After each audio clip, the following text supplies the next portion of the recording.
Salut à tous! Si tu me suis depuis un moment, tu sais que j'ai commencé un défi avant les vacances où je vais décortiquer avec toi les 78 cartes du jeu de tarot. Et donc on était arrêté au pape, que j'ai pas encore traité et c'est ce qu'on va voir aujourd'hui.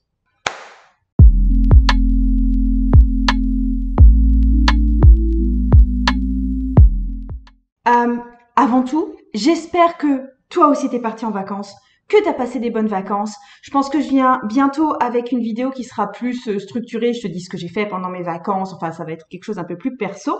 Mais là, on n'est pas dans le perso, on est dans l'étude des cartes de tarot. Je commence tout de suite. Le pape, c'est l'arcane 5.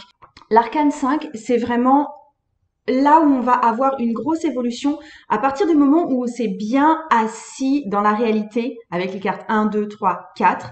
Et là, on va se fixer des buts et d'aller au-delà de la situation dans laquelle on est venu s'asseoir. C'est un espèce de pont vers un idéal. Et si on regarde les 5 dans les arcanes mineurs, je vais pas te les montrer là, mais j'espère que tu les connais, c'est à chaque fois des cartes de passage, c'est souvent des cartes de crise, des cartes de remise en question. Souvent, c'est pas des cartes super joyeuses, mais c'est des cartes qui vont pouvoir créer un déclic pour pouvoir passer à autre chose et pouvoir élargir le champ. Donc, après avoir démarré le voyage avec le fou, on a rencontré la dualité homme-femme, c'est-à-dire le magicien, la grande prêtresse. On a rencontré la mère et le père, donc l'impératrice et l'empereur. Et maintenant, il est temps pour l'enfant d'aller à l'école et de s'insérer dans la société. Et c'est là qu'on arrive dans cette carte du pape qui est une carte avant tout d'enseignement.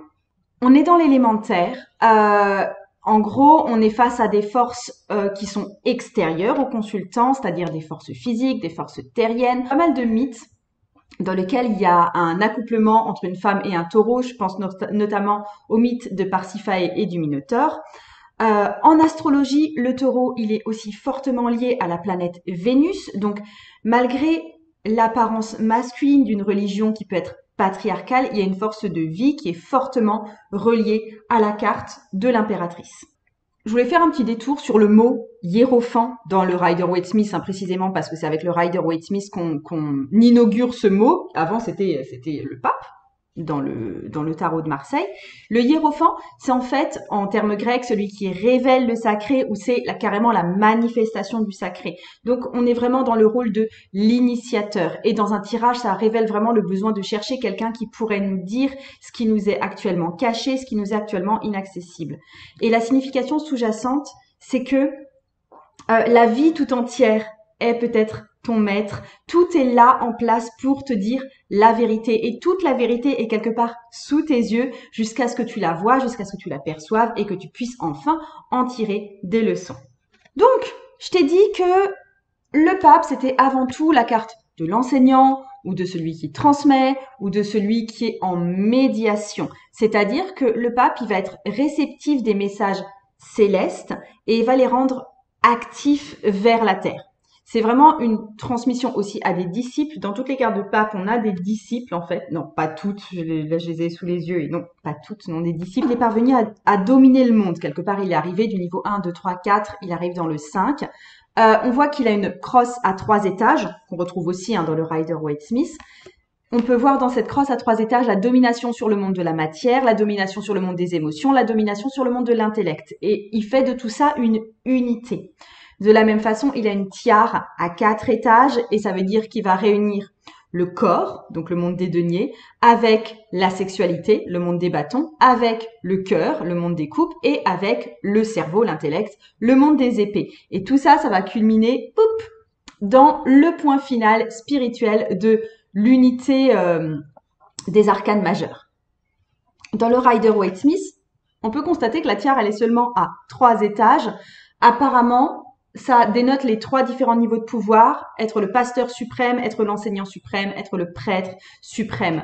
Dans un cas comme dans l'autre, on est face à une image d'unité et de sainteté. Un grand symbole du pape aussi, là dans le Rider-Waite-Smith, c'est la double clé qui est croisée. Donc c'est vraiment un symbole catholique, ça représente les clés que le Christ donne à Pierre pour qu'il puisse détenir le pouvoir sur la terre et sur le ciel. Ça représente vraiment la maîtrise, la maîtrise, pardon, sur tous les niveaux d'une situation. C'est vraiment la clé du savoir. Et pour Waite, c'était le symbole suprême de cette carte du pape. En fait, le pape, il est là pour donner les clés du savoir. Il va permettre une compréhension plus globale et supérieure. Le pape est vraiment un guide dans ce cas-là. Je te montre, on voit là l'enseignant abusif, pardon, l'enseignant injuste, l'hypocrisie de la religion également. Il y a le goût du pouvoir, une sexualité peut-être dévoyée et perverse. Enfin, je veux dire, on le voit là. Avec cette robe qui est très fouillie, il y a des formes bizarres sur la robe au niveau sexuel. Les deux personnages sont vraiment agenouillés au niveau du sexe. Donc, il y a une allusion aussi sexuelle assez forte et assez perverse, faut dire ce qui est. Alors, ça atteint des summums dans le Mariel Tarot, où on a carrément ce pape qui devient femme, avec les disciples sont vraiment biberonnés à cette espèce de culture imposée. Elle est très dérangeante. C'est dérangeant au point que là, j'ai la première version du Mariel Tarot. Dans les versions suivantes, enfin dans la seconde version, le pape n'a plus été représenté comme ça. Hein. Cette image-là, elle a disparu. Mais j'aimais bien. C'était culotté de représenter le pape comme ça. Et alors, ça met profondément mal à l'aise. Attends, je te la montre un peu mieux. Mais ouais, c'est assez puissant comme image de ouais, les disciples sont soumis quelque part à cette culture, à ce savoir qui leur est imposé. Voir là-dedans, dans cette figure qui va se répéter plusieurs fois dans le tarot jusqu'à la carte du jugement, on peut y voir une image de la Trinité suprême, c'est-à-dire la Trinité chrétienne, le Père, le Fils, le Saint-Esprit. Chez Freud, on a le moi, le ça, le surmoi. Dans le tarot, on a les trois lignes des arcanes majeures. La première ligne qui finit avec le chariot, qui est le conscient. La deuxième ligne qui finit avec la tempérance, qui représente l'inconscient. La troisième ligne qui se finit avec la carte du monde, c'est plutôt le subconscient. On est toujours dans cette trinité qui peut être représentée ici. Et là, je vais faire un peu le lien avec la carte de la grande prêtresse parce que il y a ces deux piliers chez la grande prêtresse qui représentent la dualité de la vie. Ça la représente quelque part, elle et le magicien, l'homme et la femme, etc. Et à partir du pape, des amants, du chariot, on est face à une tentative de faire se joindre ces deux pôles, une tentative de jonction des opposés et de trouver un moyen, pas de résoudre ces opposés, mais d'aboutir à un équilibre entre les deux. Donc on est face à une doctrine religieuse avec des codes moraux, avec des explications aux questions de la vie, tout ça pour tenter de réunir ces deux pôles. Ça fait justement ça, les codes moraux et les doctrines religieuses. Ça trouve une façon de naviguer avec ces deux pôles en nous-mêmes. J'aimerais comparer cette carte aussi avec la carte de l'empereur. L'empereur, c'est vraiment l'autorité du gouvernement, l'autorité du père, et avec le pape, on est plus dans une autorité du divin.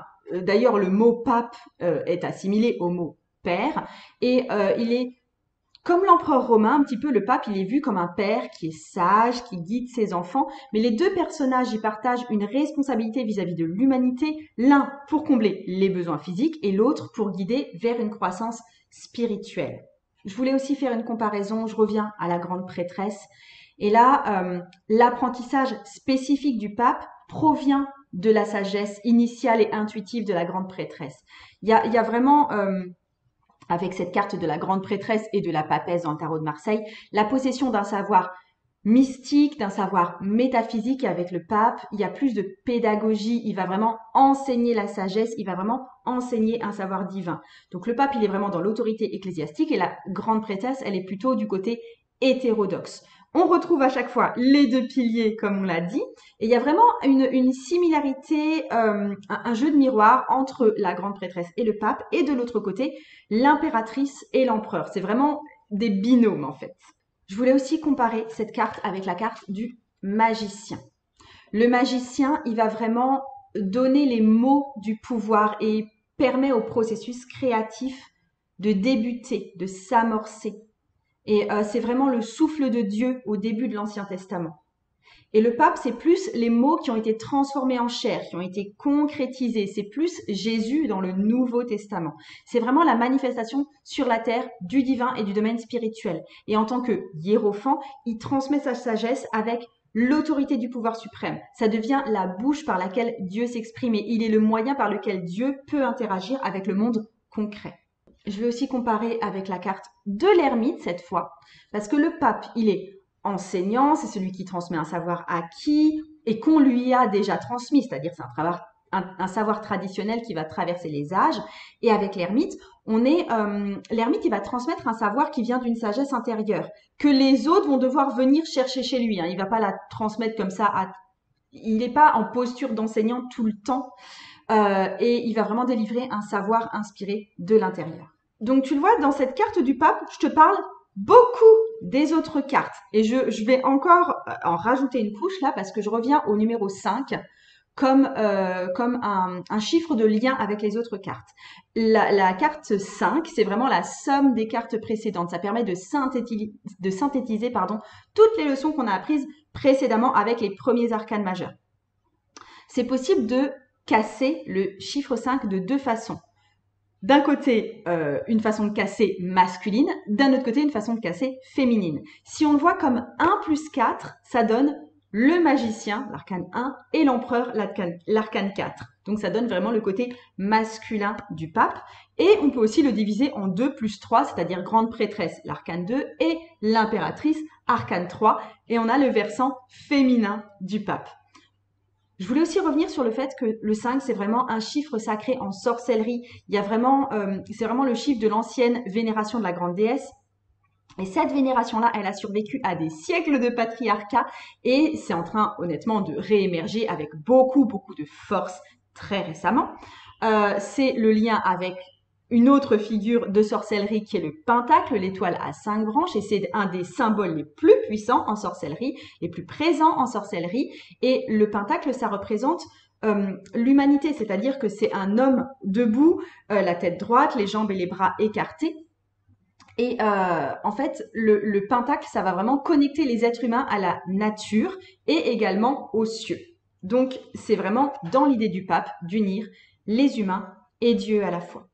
Bon, j'entre un peu plus dans la discussion, on va dire.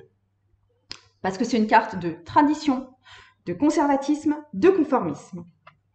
On est vraiment sur la répression des instincts pour pouvoir faire partie de la société, pour polisser son attitude, pour s'adapter au monde. On est vraiment face à la pression de se conformer à une norme. Et si on dérive un peu plus loin que ça, on arrive vraiment sur quelque chose qui est de l'ordre de la persécution, de n'avoir pas le droit d'être soi-même, d'avoir sa propre originalité. Donc, l'interprétation générale, c'est vraiment celle d'une institution qui est orthodoxe et éventuellement la persécution de ceux qui veulent s'éloigner de cette orthodoxie. On est dans des idées de chasse aux sorcières. On est dans des idées d'une idée de groupe qui prime largement sur l'individualité.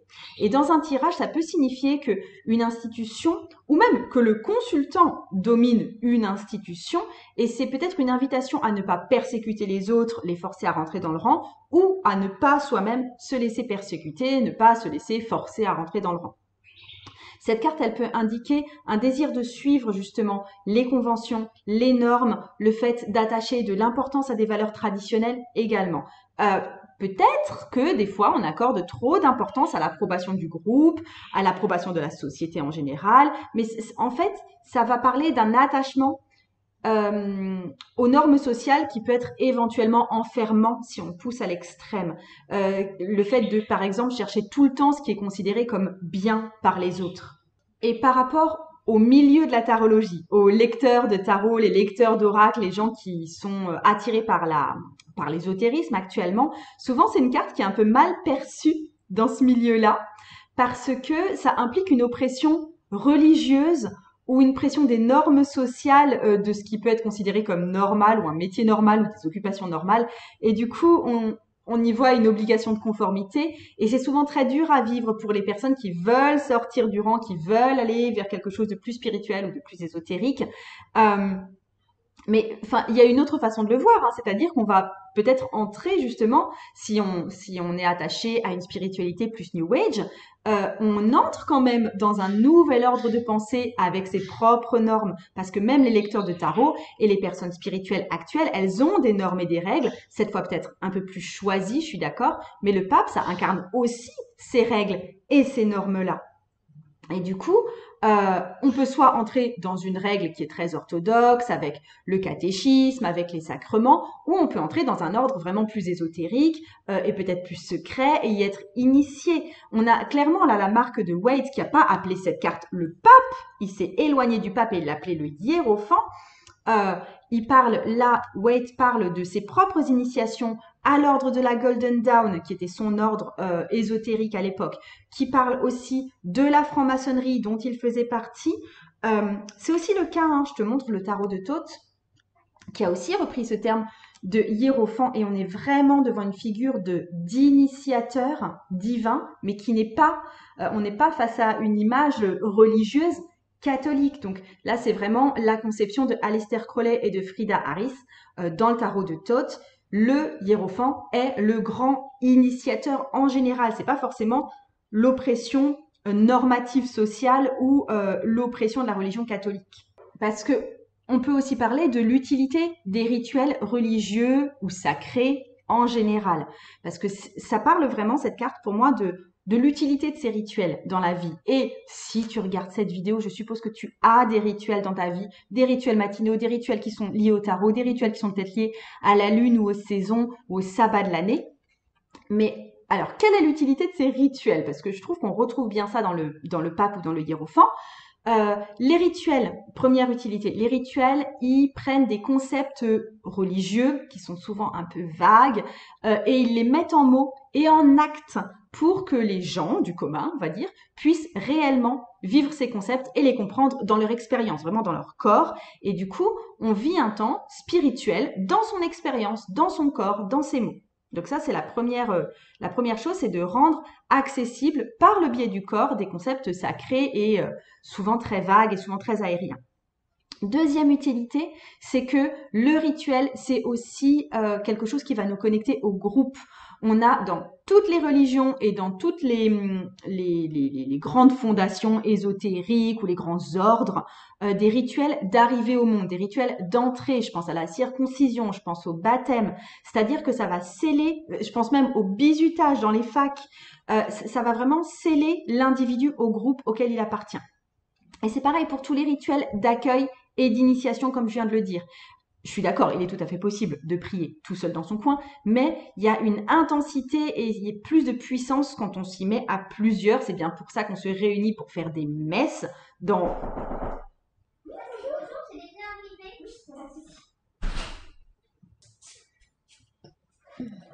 Troisième utilité des rituels religieux, ésotériques, etc. Le rituel, ça va aussi nous aider à traverser nos crises de vie. C'est-à-dire que, par exemple, dans le cas d'un deuil, ça va nous aider à traverser l'épreuve du deuil. C'est compliqué, en fait, de traverser un deuil sans avoir des rituels mystiques, des rituels normés, des chants, des actions répétées à faire.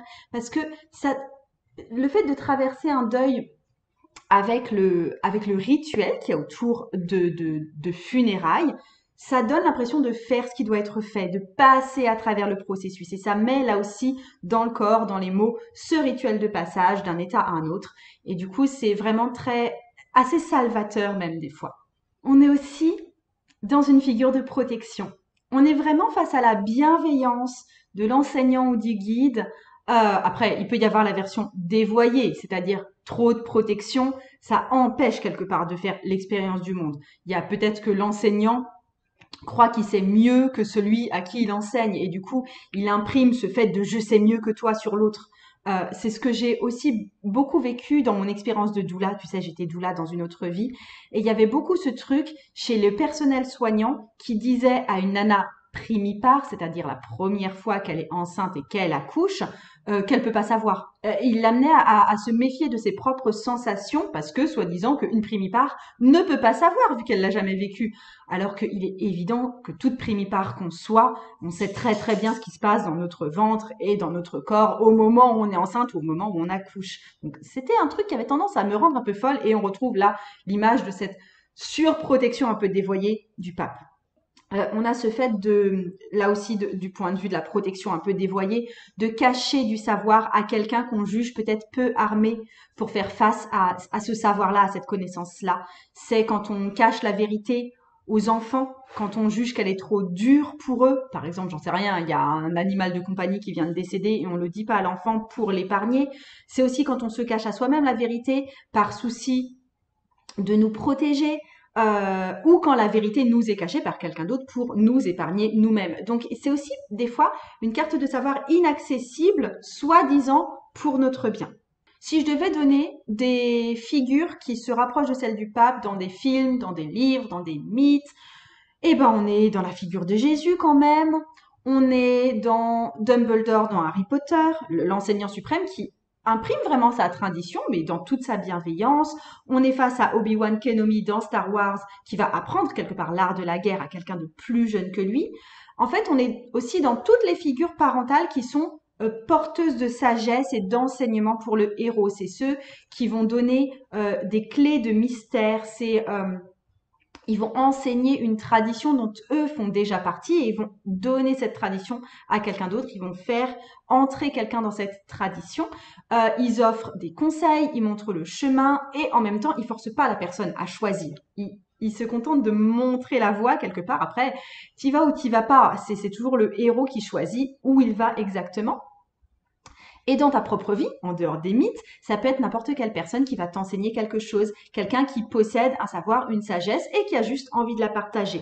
Et quand je parle de sagesse, c'est vraiment peu importe l'âge. On n'est pas face à un grand sage avec une grande barbe, etc. Ça n'a rien à voir. Ça peut être vraiment des petits enfants, par exemple, mais c'est quelqu'un qui est prêt à apporter un regard particulier, un conseil judicieux et qui a la capacité de dire juste ce qu'il faut au bon moment, de peut-être des fois poser la pièce qui manquait au puzzle et de donner à des personnes un message qui peut être révélateur. Donc, si vous tombez sur une personne comme ça, si le pape veut dire ça pour vous dans un tirage, c'est plutôt quelqu'un en qui vous avez confiance, en qui vous pouvez avoir confiance. C'est vraiment une personne ressource. Là, on est vraiment aussi dans l'énergie du taureau, en cela que le taureau incarne la stabilité, la fiabilité, la tranquillité également, quelque chose sur lequel on peut s'appuyer. Tiens, je change un petit peu d'image. Je vais plutôt te montrer celle du tarot de Marseille, comme ça on change. Tu vois. Il y a un débat actuellement sur le pouvoir ou sur l'autorité du pape. Là j'ai un discours vraiment très actuel. Je ne parle pas vraiment de la tradition du tarot de Marseille, mais aujourd'hui, on rejette vraiment l'idée d'un intermédiaire qui serait le pape entre le monde du divin et nous. C'est très dans l'air du temps, honnêtement. On veut tous parler avec Dieu. Tu regarderais pas cette chaîne si tu veux pas un petit peu communiquer toi-même avec Dieu et te servir un petit peu de ton tarot pour ça. Mais ça peut être aussi vu comme très très effrayant de parler directement à Dieu et la plupart des hommes, ils sont plus concernés par des questions qui sont directement matérielles. Ils sont plus intéressés par l'argent, ils sont plus intéressés par leur famille, ils sont plus intéressés par le monde politique, par exemple, par les échelons à gravir au boulot, etc. Donc, les personnes qui sont dans ce schéma-là, elles vont déléguer le soin de les guider spirituellement à quelqu'un d'autre, au pape. Donc, c'est quelque part un soulagement spirituel. La religion, avec ses règles, elle aide à se sentir en paix spirituellement avec soi-même sans avoir à faire tout le boulot. Mais après, évidemment, le système de quelqu'un qui détient la parole divine, ça a forcément ses limites parce que les personnes qui sont là pour donner la parole divine, elles ont pu être amenées à ce rôle-là par simplement soif du pouvoir, ou par confort, ou parce que à l'époque la famille leur imposait de rentrer dans les ordres, dans le clergé. Et puis même, ça peut être des personnes qui se tournent avec sincérité vers le divin, mais c'est pas forcément celles qui parlent avec aisance et avec pédagogie au peuple, au nom de Dieu. Donc, en fait, le fait d'avoir une connexion à la divin, ça n'équivaut pas à savoir guider. Donc là, je suis en train de parler de tout ce qui fait que le rôle du pape au sein d'une société, enfin le rôle du religieux ou le rôle de l'enseignant au sein d'une société, est pas forcément si évident que ça, pas forcément si évident que ça. Et le problème vraiment aujourd'hui, de nos jours, on est quand même face dans nos sociétés à un individualisme croissant, un besoin de se tourner vers le besoin de nourrir l'individu propre. Et de moins en moins de gens acceptent de laisser la responsabilité de leur vie, la responsabilité de leur moralité, la responsabilité des règles qu'ils se fixent, la responsabilité des choix qu'il faut. Tout ça, on veut plus le laisser dans les mains de quelqu'un d'autre. On n'a plus envie de laisser dans les mains d'une autorité extérieure. Et ça crée une difficulté au quotidien, tout simplement, d'assumer la responsabilité de sa vie, de devoir se poser du coup plein de questions à absolument tous les moments de sa vie pour savoir si c'est éthique par rapport à ce que nous on vit, etc. et à ce à quoi nous on croit. Euh, Sans cette aide du pape, on est dans le devoir presque de se confronter à nous-mêmes perpétuellement parce qu'on a choisi de prendre la responsabilité de notre propre éthique, de notre propre morale, de nos propres choix. Mais en fait, il y a quand même de plus en plus de gens, en tout cas je le constate et je suppose que tu le constates aussi, il y a de plus en plus de gens qui préfèrent ça à la soumission à une autorité qui prend cette responsabilité pour eux. Et il y a quand même des rares moments dans notre vie où on va s'en remettre à un spécialiste qui va vraiment décider pour nous, là, quand on est vraiment trop perdu, quand on est trop embourbé dans notre vie, quand par exemple on a besoin d'un médecin parce qu'on est trop malade, quand on a besoin de conseils pour les travaux de notre maison, quand on a besoin des conseils d'un avocat, etc. Dans ce cas-là, on se tourne vers un pape pour nous à ce moment-là. On se réfère vraiment à une autorité quand on en a besoin, quand on est plus capable de faire les choix nous-mêmes, d'avoir cette distinction pour nous-mêmes, de porter tout seul la responsabilité de ce qui nous arrive et de ce qu'on veut faire. J'en ai fini pour la carte du pape. J'espère que ça t'a aidé à comprendre cette carte, ça t'a donné peut-être une vision nouvelle de cette carte. Il commence à pleuvoir assez fort dehors. Moi, je t'embrasse bien fort. Je te dis à plus. Salut!